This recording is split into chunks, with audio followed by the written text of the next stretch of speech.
Welcome to this explainer. Today, we're going to take a journey back in time to listen in on an ancient, truly magical conversation between a wise teacher and his student.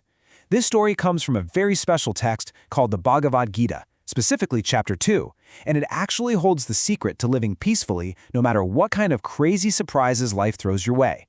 So whether you're 5 years old or a fully grown adult, the universe has a wonderful cosmic message just for you. Take a nice deep breath, get comfortable, and let's dive right in. So I want you to imagine a great, brave warrior named Arjuna. He's standing right in the middle of this massive, chaotic battlefield, but he isn't fighting. Instead, he completely drops his bow. He feels overwhelmed, totally stuck, and incredibly confused about what the right choice is. Have you ever felt like that? Maybe you just didn't know the right thing to do, or you felt scared by a really big problem in your day-to-day life. Well, Arjuna felt that exact same way. His mind was just spinning. But here's the cool part. Instead of just giving in to his fears and sadness, Arjuna does something really smart. He turns to his best friend, who happens to be driving his chariot. His friend's name is Krishna. Arjuna asks Krishna to be his guru, which basically means a wise teacher who guides you out of the dark and into the light. He asks his friend to help him find clarity in all this chaos. And Krishna, with a gentle smile, begins to share some of the most amazing secrets of the universe. Krishna starts off with a massive, profound cosmic secret. He explains that you are actually made of two completely different things. First, there's your physical body. Think about how a tiny newborn baby grows into a kid, then a teenager, an adult, and eventually gets older. The body's always changing, right? But deep inside you, there is a tiny, invisible spark of pure cosmic energy. It's called the Atman, or the soul. And unlike your body, this beautiful spark never grows old. It stays perfectly unchanged, just shining brightly inside you forever. This ancient text tells us that the tiny soul inside us is eternal and primeval. You know how in modern science we learn that energy can never actually be destroyed, it just changes form. Well, the soul is the ultimate cosmic energy. It's never born and it never dies, even when the physical body eventually gets old and passes away. You are that eternal spark. To make this huge idea incredibly simple, Krishna tells Arjuna to think of it like a cosmic wardrobe change. Think about your absolute favorite shirt. When you outgrow it, or it gets a big hole in it, you don't sit down and cry forever, do you?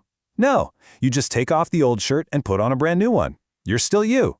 Similarly, the eternal soul just safely changes its physical covering. It leaves an old body and gets a brand new one. So there's absolutely nothing to be afraid of. Now Arjuna still wonders, okay, if I'm this awesome eternal soul, why do I feel so sad right now? Krishna explains how to handle our emotions by looking at nature. Think about the seasons.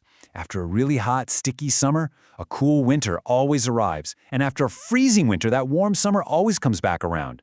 Happiness and sadness are exactly the same way. They are just passing seasons. They come and they go. We really shouldn't get too stuck on either of them. Let me tell you a quick story that perfectly explains this. There was once a king who'd get very upset when things went wrong and way too proud when things went right. His wise minister gave him a magical ring with a secret message hidden inside to read whenever he felt overwhelmed. The message simply said, "This too shall pass." When he was sad, reading it gave him hope. When he was happy, reading it kept him humble. Just like that king, we have to learn to tolerate both joy and sorrow because neither of them lasts forever.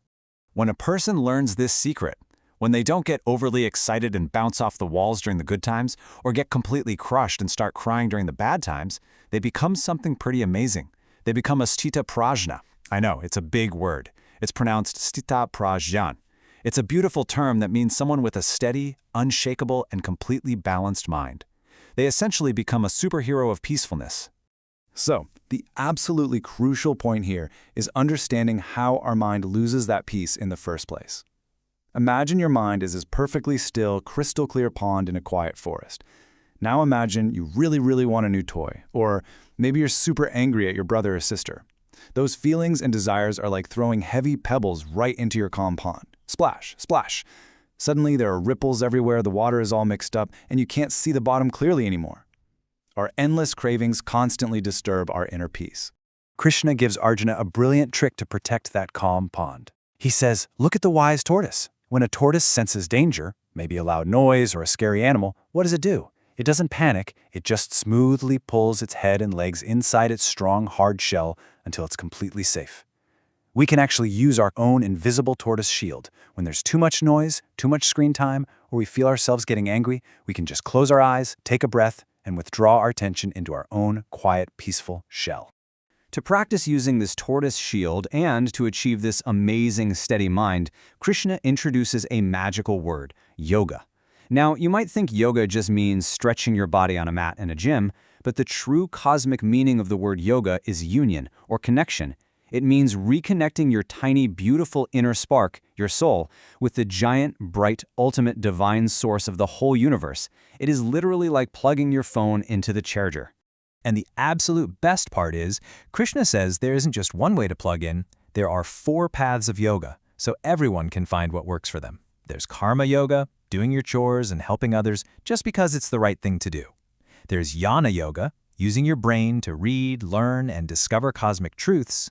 There's dhyana yoga, sitting quietly, controlling your breathing, and focusing your mind like a laser. And finally, there's bhakti yoga, connecting through pure, sweet love and devotion. Everyone, kids and adults alike, can pick the path that makes their hearts sing. As we come to the end of our explainer today, I'd love for you to take a quiet moment to reflect on everything we've just discovered. Think about how much you've grown since you were a tiny baby. Your clothes have changed, your height has changed, maybe even your favorite foods are different now. But close your eyes for just a second. Can you feel that quiet, unchanging, eternal witness inside you? That beautiful cosmic spark that has been quietly watching you grow this entire time? The next time you face a really tough challenge, or you feel a cold winter of sadness creeping in, I want you to remember Arjuna and Krishna on that chariot. Remember the wise tortoise. Ask yourself, how can you use your own invisible tortoise shield to block out all the noise? How will you find that steady, unshakable peace within your very own cosmic soul? The crazy thing is, the power has been inside you all along. Keep seeking, keep questioning, and always let your inner spark shine bright.